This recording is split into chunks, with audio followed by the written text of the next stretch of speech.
Hello dear student, स्वागत है आप लोगों का ऑनलाइन स्टडी क्लास में। आज मैं आप लोगों को इंग्लिश ग्रामर में क्लास 4 का चैप्टर 17, जिसमें आज का हमारा टॉपिक है प्रेजेंट कंटिन्यूअस टेंस, जिसका हिंदी मीनिंग होता है वर्तमान अपूर्ण काल। ये टॉपिक मैं आप लोगों को पढ़ाने जा रहा हूँ। अगर आप इसे ध्यान से सुनते हैं तो आपको प्रेजेंट कंटिन्यूअस टेंस पहचानना और उसका अंग्रेजी में अनुवाद बनाना अच्छे से आ जाएगा। तो सबसे पहले आइए हम आपको बताते हैं कि अगर हिंदी में कोई वाक्य लिखा हुआ है तो आप उसे कैसे पहचानेंगे कि ये जो वाक्य है वो प्रेजेंट कंटिन्यूअस टेंस का है। तो आइए सबसे पहले देखें, इसका पहचान दिया हुआ है कि हिंदी में कोई वाक्य दिया कैसे पहचानेंगे। पहचान है जिस हिंदी वाक्य के क्रिया के अंत में, अर्थात हिंदी का कोई वाक्य है और उसमें जो क्रिया है उसके अंत में क्या होना चाहिए? रहा है, रही है, रहे हैं, रहा हूं, रही हूं। अगर क्रिया के अंत में रहा है, रही है, रहे हैं, रहा हूं, रही हूं दिया हो तो वह हमारा प्रेजेंट कंटिन्यूअस टेंस होता है। कौन सा टेंस होता है? Present continuous. एक शर्त इसमें यह भी है कि इसमें जो कार्य का जारी होना होता है वो प्रेजेंट टेंस में होता है, यानी कि प्रेजेंट टेंस में कार्य का जारी होना पाया जाता है, तो वो हमारा होता है प्रेजेंट कंटिन्यूअस टेंस।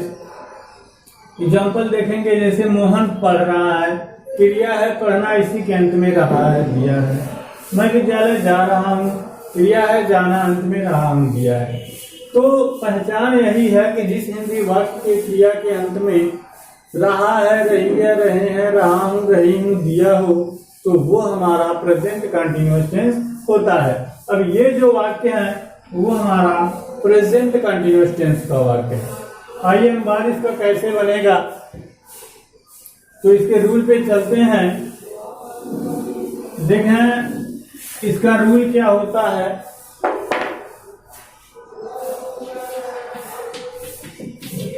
पहला रूल देखेंगे। पहला रूल ये है कि जब आप बनाते हैं अनुवाद तो सबसे पहले आपको लिखना होता है सब्जेक्ट, उसके बाद आप लिखेंगे इज, एम, आर। उसके बाद अगर वाक्य निगेटिव है तो यहाँ पे लिखेंगे नॉट, अगर वाक्य निगेटिव नहीं है तो नॉट नहीं लिखेंगे। उसके बाद V1 और इसमें ING, उसके बाद अगर रहेगा तो आप देख लिखेंगे, अदर वर्ड रहेगा लिखेंगे, उसके बाद फुल स्टॉप। इस पैटर्न पे हम अनुवाद बनाते हैं। सब्जेक्ट हो गया, इज, एम, आर हो गया, अगर निगेटिव है तो नॉट, अफर्मेटिव है तो नहीं लिखेंगे। उसके बाद V1 में ING, ऑब्जेक्ट, अदर वर्ड। ये हमारा फार्मूला है। अब देखें यहाँ पर हमने 3 चीज लिखा हुआ है, इज लिखा है, एम लिखा है, आर लिखा है। तो इसमें इज कब लगाएंगे, एम कब लगाएंगे, आर कब लगाएंगे? तो सबसे पहले जान लें कि अगर हमारा सब्जेक्ट सिंगुलर नंबर का है तो इज लगाएंगे। सिंगुलर नंबर क्या होता है? जिस नाम से एक व्यक्ति या वस्तु का बोध होता है वो सिंगुलर नंबर कहलाता है। सिंगुलर नंबर का सब्जेक्ट है तो इज, और प्लूरल नंबर का सब्जेक्ट है तो आर। सिंगुलर है तो इज, प्लूरल है तो आर। और सब्जेक्ट अगर आई है, सब्जेक्ट अगर आई है तो हम लगाएंगे एम। ये ध्यान आप लोग रखेंगे, अगर आई है तो एम, सिंगुलर है तो इज, प्लूरल है तो आर। ये हमारा लगेगा। अब आइए, जैसे मैं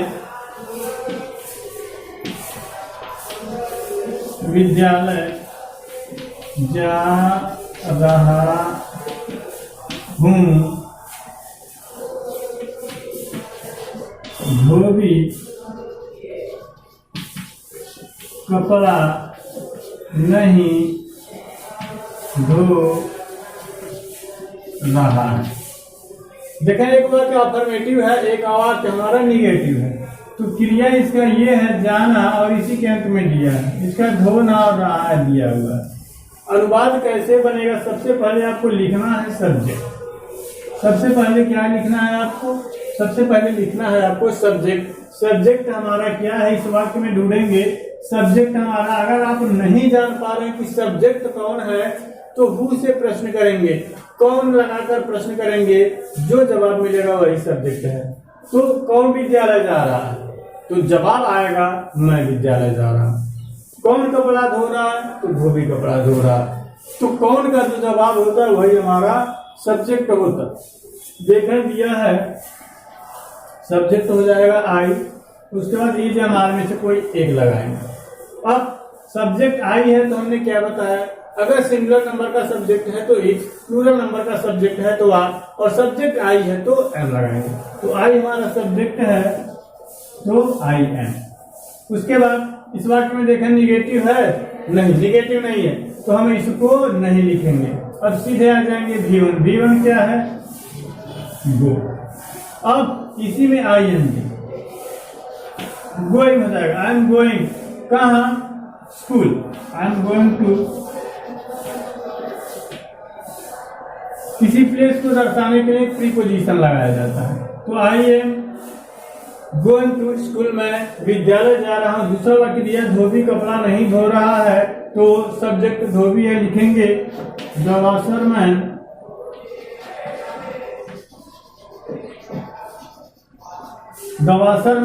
सिंगुलर नंबर है तो इज, सिंगुलर नंबर है तो इज लगाएंगे। वह द वॉशरमैन इज, नहीं दिया है तो नॉट लिखेंगे द वॉशरमैन इज नॉट। उसके बाद धोना, धोना का होता है वॉश, उसी में लगाएंगे आई एन।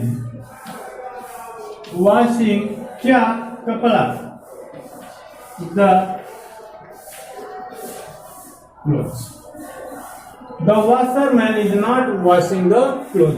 तो ये ध्यान रखेंगे अगर वाक्य असर्टिव का है, चाहे वो अफर्मेटिव में है चाहे निगेटिव है, तो इस फार्मूले पे आपको अनुवाद बनाना है। अब आइए दूसरे फार्मूले पे चलते हैं। अगर वाक्य इंट्रोगेटिव हो तो कैसे अनुवाद आप बनाएंगे।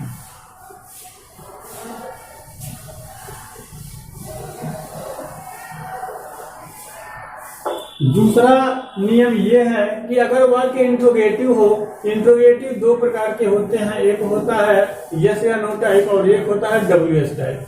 यस या नो टाइप क्या होता है, जिसका जवाब हाँ या ना में दिया जाता है वो यस या नो टाइप होता है। जिसका जवाब उसका उत्तर, प्रश्न का जो प्रश्नवाचक शब्द उसका उत्तर दिया जाता है तो वो WS टाइप का होता है।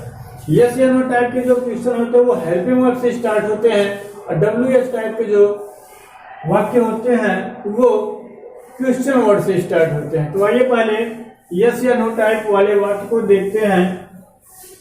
अगर यस या नो टाइप का होगा तो सबसे पहले हम क्या लिखेंगे, सबसे पहले लिखेंगे इज एंड अंतर क्या है, देखें कुछ अलग नहीं, सारा फार्मूला वही है, हमारा फार्मूला सारे वही हैं।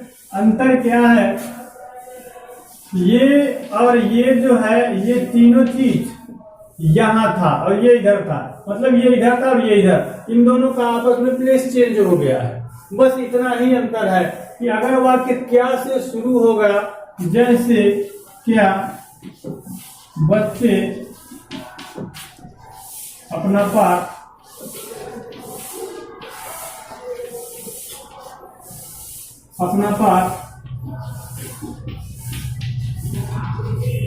नहीं याद कर रहे हैं,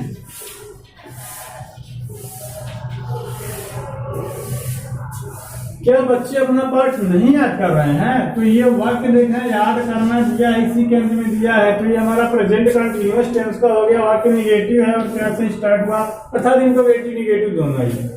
तो अनुवाद इसका कैसे बनाएंगे, इन दोनों का आपस में प्लेस चेंज हो गया है, वाक्य क्या से स्टार्ट होगा, तो अनुवाद कैसे बनेगा। सबसे पहले आपको इज एम आर में से कोई एक लिखना है, और हमने ये बताया भी है कि इज कब लगेगा, एम कब लगेगा, आर कब लगेगा, ये डिपेंड करता है सब्जेक्ट पर। सब्जेक्ट हमारा क्या है, तो यहाँ पे ये हमारा सब्जेक्ट हो गया। जब बच्चे सब्जेक्ट हो गया तो बच्चे हमारा प्लूरल नंबर में है, और प्लूरल नंबर के लिए हेल्पिंग वर्ब लगाएंगे हम आर। तो सबसे पहले आपको लिखना होगा आर, उसके बाद सब्जेक्ट लिखेंगे, सब्जेक्ट है द चिल्ड्रेन। नॉट देखें दिया है नहीं यहाँ पे, तो लिखेंगे आप not. Are the children not, याद करना V1 है, ING लगा देंगे। Learning, are the children not learning, क्या? अपना पाठ, अपना पाठ का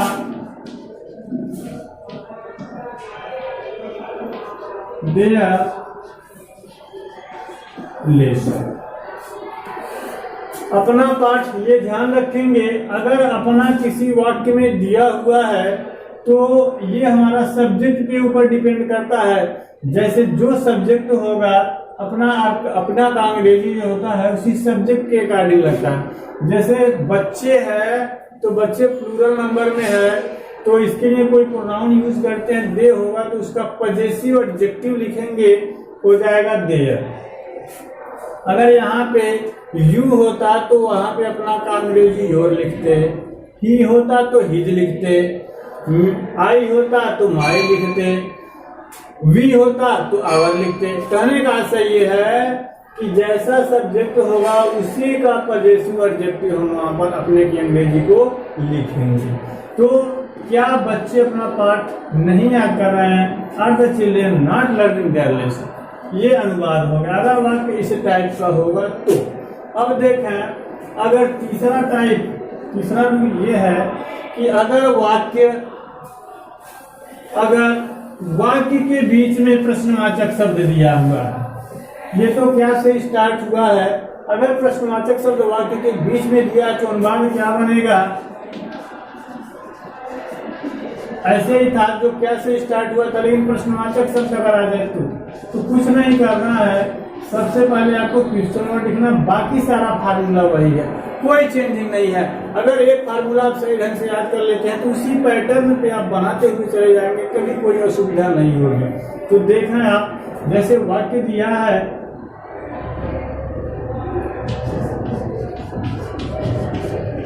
सीता क्या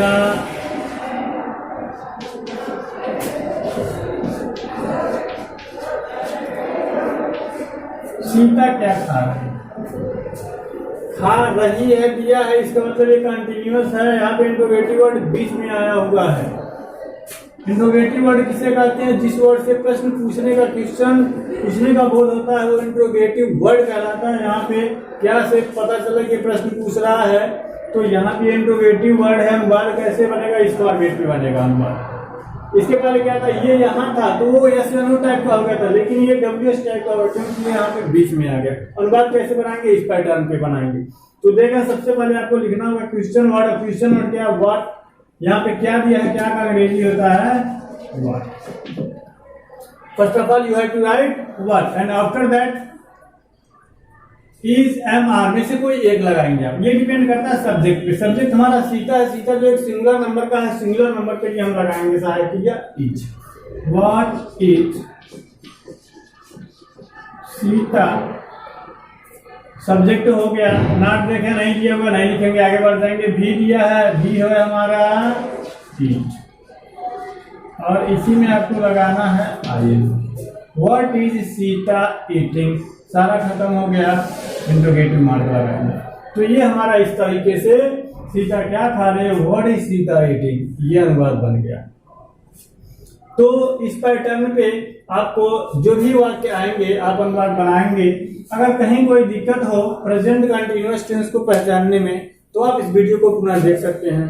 तब तक के लिए धन्यवाद।